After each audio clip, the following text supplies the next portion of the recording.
بدلیں زندگی۔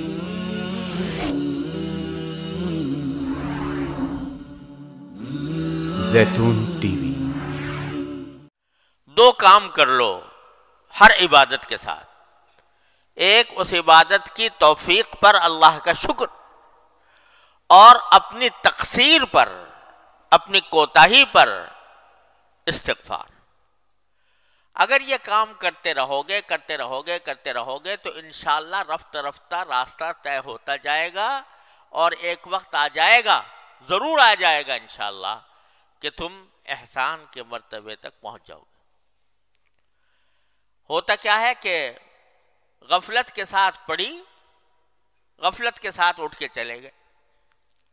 ارے بھائی، نماز کے بعد ذرا سا ایک اس نماز کے اوپر نگاہ بازگشت ڈال لو، یعنی اس کا ذرا تصور کرو کہ میں نے یہ 4 رکعتیں پڑھی تو کس طرح پڑھی، اور اس کے اوپر نگاہ بازگشت ڈالتے ہوئے پہلے اللہ جل جلالہ کا شکر ادا کر لو، اور شکر ادا کر لو کہ یا اللہ، آپ نے جس طرح بھی توفیق دی، آنے کی توفیق دے دی، اپنی بارگاہ میں حاضری کی توفیق دے دی، اے اللہ میں اس پر شکر ادا کرتا ہوں، اور اے اللہ میں آنے کے بعد آپ کے دربار کا جو حق تھا وہ تو کہاں ادا ہوتا، جو کم سے کم مطالبہ ہونا چاہیے تھا وہ بھی مجھ سے پورا نہ ہو سکا۔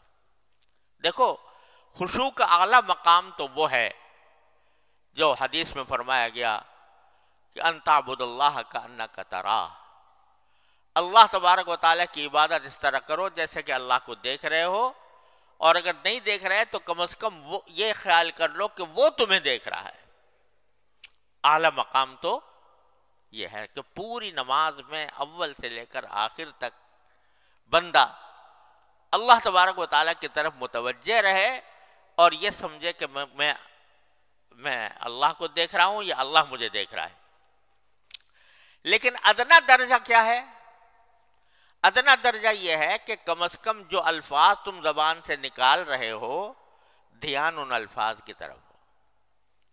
جب الحمدللہ کہا، الحمدللہ رب العالمین کہا، تو دھیان ان الفاظ کی طرف ہو۔ میں نے یعنی پتہ ہو کہ میں الحمدللہ رب العالمین کہہ رہا ہوں، الرحمن الرحیم کہہ رہا ہوں۔ اور اس میں حدیث میں آتا ہے کہ نبی کریم صلی اللہ علیہ وسلم نے فرمایا کہ جب بندہ الحمدللہ رب العالمین کہتا ہے تو اللہ تبارک و تعالیٰ جواب دیتے ہیں، حمیدنی عبدی، میرے بندے نے میری تعریف کی۔ جب الرحمن الرحیم کہتا ہے تو اللہ تعالیٰ جواب دیتے ہیں کہ اثنا علی عبدی، میرے بندے نے میری ثنا کی۔ جب مالک یوم الدین کہتا ہے تو کیا فرماتے ہیں؟ مجدنی عبدی، میرے بندے نے میری بزرگی بیان کی۔ اور جب کہتا ہے ایاک نعبد و ایاک نستعین، تو باری تعالیٰ فرماتے ہیں کہ یہ جو وہ کہہ رہا ہے بندہ، یہ میرے اور بندے کے درمیان ہے یہ معاملہ، وہ میری عبادت کرتا ہے، میں اس کی مدد کرتا ہوں۔ ایاک نعبد و ایاک نستعین۔ تو آدمی کم از کم اتنا جو ادنا خشوع کا درجہ ہے وہ کیا ہے کہ جو الفاظ زبان سے نکال رہا ہے انسان، ان الفاظ کی طرف دھیان ہو، میں نکال رہا ہوں۔ یہ نہ ہو کہ بس مشین چل پڑی اور آخر میں جا کے بس سلام پھیر دیا، بلکہ دھیان ان کی طرف ہو، الفاظ کی طرف ہو۔ یہ ادنا درجہ ہے۔ اور جہاں ذہن بھٹک جائے، خیالات آنے لگے، پھر دوبارہ انہی الفاظ کی طرف آ جائے، یہ ادنا درجہ ہے خشوع کا۔ اس کی کوشش تو بندے کو ہمیشہ کرتے ہی رہنا چاہیے، ساری زندگی کرتا رہے۔ تو یہ کوشش ادنا درجہ کا خشوع ہے، یہ بھی حاصل نہیں ہوتا۔ تو اللہ آپ نے تو کرم فرمایا تھا کہ ہمیں توفیق دی تھی کہ آپ کے دربار میں حاضر ہوئے، لیکن ہم نے اپنی طرف سے جو ہمارے کرنے کا کام تھا وہ ہم سے نہ ہو سکا، تو اللہ ہم اس پر استغفار کرتے ہیں۔ اسی لیے سنت ہے نبی کریم صلی اللہ علیہ وسلم کی کہ نماز ختم ہونے کے بعد فرماتے کہ استغفر اللہ استغفر اللہ استغفر اللہ، 3 بار استغفر اللہ فرماتے تھے۔ ابھی تو نماز پڑھی، نماز کوئی گناہ تو کام نہیں ہے، استغفار تو گناہ کے کام پر کیا جاتا ہے، لیکن رسول کریم صلی اللہ علیہ وسلم نماز کے بعد استغفر اللہ فرماتے تھے۔ کیوں؟ کہ اللہ توفیق تو آپ نے عطا فرمائی، لیکن میں آپ کی عبادت کا حق ادا کر نہیں سکا، میرا دل و دماغ ادھر بھٹکتا رہا، تو کیا ہوگا کہ میرے مالک کا کرم ایسا ہے کہ بندہ جب استغفار کرتا ہے، اس کی طرف رجوع کرتا ہے، اپنی عاجزی کا اعتراف کرتا ہے، اپنی بندگی کا اعتراف کرتا ہے، کہتا ہے کہ مجھ سے غلطیاں ہوئیں، مجھ سے کوتاہیاں ہوئیں، میں کسی طرح بھی حق ادا نہ کر سکا، ادنا حق بھی ادا نہ کر سکا، تو میرے مالک کا کرم ایسا ہے کہ جو کوتاہیاں ہوئی ہیں ایک طرف تو اس کو معاف فرما دیتا ہے، اس کو معاف فرما دیتا ہے۔ میرا بندہ ہے، کمزور ہے، اور اس کے اندر وہ صلاحیت نہیں ہے جو ہونی چاہیے، تو اس واسطے یہ مجھ سے رجوع کر کے اپنی ناتوانی، اپنی کمزوری کا اعتراف کر رہا ہے، اپنی تقصیر کا اعتراف کرتا ہے، تو میں اس کو معاف کر دیتا ہوں۔ معاف کرنے کے کیا معنی ہوئے؟ کہ جو کوتاہیاں ہوئی تھیں نماز کے اندر، وہ سب ان کے اوپر خط تنسیخ پھیر دیا اللہ تبارک و تعالیٰ نے۔ چل تیری نماز بھی قبول کر لی، جیسی کیسی تو نے پڑھی قبول کر لی۔ جب تو نے ہم سے رجوع کر کے کہہ دیا کہ یا اللہ مجھ سے نماز صحیح طریقے سے پڑھی نہیں گئی، تو چل ہم نے قبول کر لی، استغفر اللہ استغفر اللہ استغفر اللہ کہ۔ تو عرض کرنے کا منشا یہ ہے کہ اس مایوسی کو دور کرنے کا راستہ کیا ہے، اور اس سمت میں آگے بڑھنے کا راستہ کیا ہے۔ ایک طرف تو حمد کرے بندہ، شکر ادا کرے، دوسری طرف استغفار کرے۔ شکر اس کی توفیق پر، استغفار اپنی کوتاہی پر۔ تو میرا اللہ تبارک و تعالی شکر کے بارے میں وعدہ کیا ہے کہ لئن شکرتم لأزیدنکم، یہ وعدہ ہے کہ نہیں؟ کس کا وعدہ؟ ان اللہ لا یخلف المیعاد۔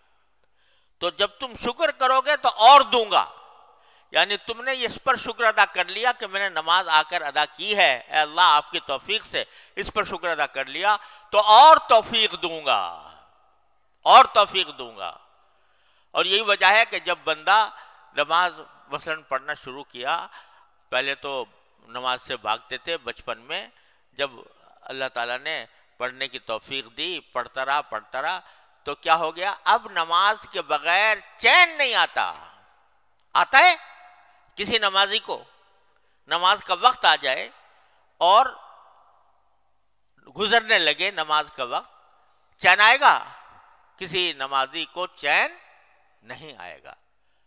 رسول کریم سرور عالم صلی اللہ علیہ وسلم تشریف لے جا رہے ہیں سفر میں، تو سفر میں تشریف لے جاتے ہوئے راستے میں حضرت بلال رضی اللہ تعالیٰ عنہ سے فرماتے ہیں، جو حضور اقدس صلی اللہ علیہ وسلم کے مؤذن تھے، کیا فرماتے ہیں؟ ارحنا بالصلاۃ یا بلال، اے بلال ہمیں چین عطا کر دے، چین دے دے، راحت دے دے نماز پڑھ کر، یعنی نماز پڑھوا دے تو چین آئے، اس کے بغیر ہم بے چین ہیں، ہمارا کسی کام میں دل نہیں لگ رہا کہ کسی طرح میں نماز پڑھ لوں۔ تو آدمی ایسا ہو جاتا ہے کہ چین نہیں آ رہا۔ یہ کیا ہوا کہ جو توفیق شروع میں ہوئی تھی کہ اس وقت زبردستی بغیر دل نہیں چاہ رہا، دل گھبرا رہا ہے، لیکن بندے نے اس کی پرواہ کیے بغیر نماز میں آ کے کھڑا ہو گیا۔ یہ توفیق جو اللہ تعالیٰ کی طرف سے ہوئی تھی، اس پر جب بندے نے شکر ادا کیا تو اس کا نتیجہ یہ ہوا کہ اس نماز کی طرف توجہ اور نماز کی فکر اور اس کا خیال یہ بڑھتا چلا گیا، یہاں تک کہ نمازی کو بغیر نماز پڑھے چین نہیں آتا۔ تو یہ شکر کی خاصیت تو یہ ہے کہ اب شکر کیا تم نے اور تمہیں توفیق دیں گے، اب شکر کیا اور توفیق دیں گے۔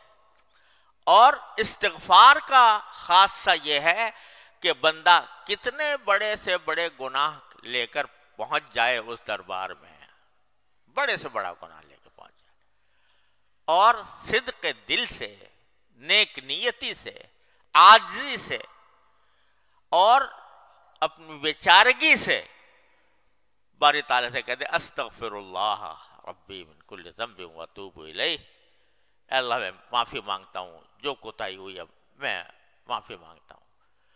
تو یہ استغفار ایسی چیز ہے کہ میرا مولا اس کے اوپر معافی کا اس نے وعدہ کر رکھا ہے، وہاں شکر پر وعدہ یہ کر رکھا ہے کہ اور دوں گا، یہاں استغفار پر یہ وعدہ کر رکھا ہے کہ تمہاری غلطیاں معاف کر دوں گا۔ ان اللہ یغفر الذنوب جميعا یا عبادی الذین اسرفوا علی انفسهم لا تقنطوا من رحمت اللہ ان اللہ یغفر الذنوب جميعا۔ تو جو اللہ تبارک و تعالی یہ وعدہ کر رہے ہیں کہ میری رحمت سے مایوس نہ ہونا، یا عبادی الذین اسرفوا علی انفسهم، اے میرے وہ بندو جنہوں نے اپنی جان کے اوپر ظلم کیا ہے، لا تقنطوا من رحمت اللہ، اللہ جل جلالہ کی رحمت سے مایوس نہ ہونا، ان اللہ یغفر الذنوب جميعا، اللہ تعالیٰ سارے گناہوں کو معاف کر دے گا تمہارے، یہ وعدہ کر رکھا۔ اتنا آسان کام اللہ تعالیٰ نے بندے کو عطا فرما دیا ہے۔ جب شیطان ڈسے، جب نفس کے فریب میں انسان مبتلا ہو، کوئی بھی غلطی اسے سرزد ہو، فرماتے ہیں دروازہ میں نے کھولا ہوا ہے، آ جاؤ، آ کے استغفار کر لو، کہہ دو یا اللہ مجھ سے غلطی ہو گئی، صدق دل سے کہہ دو اور سچے دل سے، عاجزی کے ساتھ، بیچارگی کے ساتھ، عبدیت کے ساتھ کہہ دے بندہ کہ اللہ مجھ سے غلطی ہو گئی معاف کروا دی، یا اللہ مجھ سے غلطی ہو گئی معاف فرما دی، کہتے ہیں سب معاف کر دوں گا۔ معاف کرنے کے کیا معنی؟ کہ وہ ساری کوتاہیاں جو تم نے کی ہیں وہ میں نے معاف کر کے تمہارا پرچہ صاف کر دیا، تمہارا صفحہ صاف کر دیا۔ تو جو بندہ نماز کے بعد، یعنی نماز کے بعد ایسے ہی اٹھ کے نہ چلے جاؤ خدا کے لیے، نماز کے بعد تھوڑا سا بیٹھ کر، ایک تو جو تسبیحات مسنونہ ہیں وہ تو ہونی چاہیے، لیکن اس کے ساتھ تھوڑا سا نگاہ بازگشت ڈال لو نماز کے اوپر کہ اللہ میں نے نماز پڑھی، ایک تو میں آپ کا شکر ادا کرتا ہوں، توفیق دے دیا آپ نے، کم از کم ظاہری شکل نماز کی میری کروا دیا آپ نے اپنے فضل و کرم سے، وہ بھی میری بس سے باہر تھا، آپ نے اپنے فضل و کرم سے کروا دیا۔ دوسرے میں استغفار کرتا ہوں، کہے پر کرتا ہوں جو میں نہ مجھ سے کوتاہیاں ہوئی ہیں اس نماز کے اندر، ان پر استغفار کرتا ہوں۔ یہ کر کے دیکھو ہر نماز کے بعد کتنا وقت لگے گا، 1 منٹ 2 منٹ، اور ذرا سا اگر تھوڑا سا اور بڑھا لو کہ اپنی ان 4 رکعتوں کا جائزہ لے کے دیکھو، میں نے تکبیر تحریمہ ٹھیک سے ادا کی تھی، میں نے سورہ فاتحہ ٹھیک سے پڑھی تھی، میں نے رکوع صحیح طریقے سے کیا تھا، میں قیام صحیح طریقے سے کیا تھا، میں نے سجدہ صحیح طریقے سے کیا تھا، اور ساتھ میں یہ کہ میرا دھیان کہاں تھا، میرا دل کہاں تھا، دماغ کہاں تھا، اس کا ذرا سا جائزہ لے لو، تو بہت ساری جگہ پر تمہیں نظر آئے گا کہ یار یہ تو نماز تو پڑھی بے شک، لیکن مجھ سے نہ الفاظ کی طرف دھیان ہو سکا، نہ اللہ تعالیٰ کی طرف دھیان ہو سکا۔ تو جب یہ تصور آئے تو شرمندگی تو ہوگی، ندامت ہوگی، اس ندامت کے لیے کہہ دو استغفر اللہ استغفر اللہ استغفر اللہ، اللہ تبارک و تعالیٰ کے سامنے بار۔ تو ایک طرف حمد شکر، ایک طرف استغفار، یہ 2 چیزیں مل کر تمہاری اس نماز کو پہلی نماز سے بہتر بنا دیں گی، اور جتنا زیادہ کرو گے، روزانہ کرو گے، ہر نماز کے بعد کرو گے، تو انشاءاللہ دیکھنا کہ اللہ تبارک و تعالیٰ کی طرف سے رحمت کا معاملہ ہوگا، اور پھر آئندہ تمہارے نماز کے اندر جو خشوع ہے اس کی مقدار بھی انشاءاللہ بڑھتی چلی جائے گی، بڑھتی چلی جائے گی۔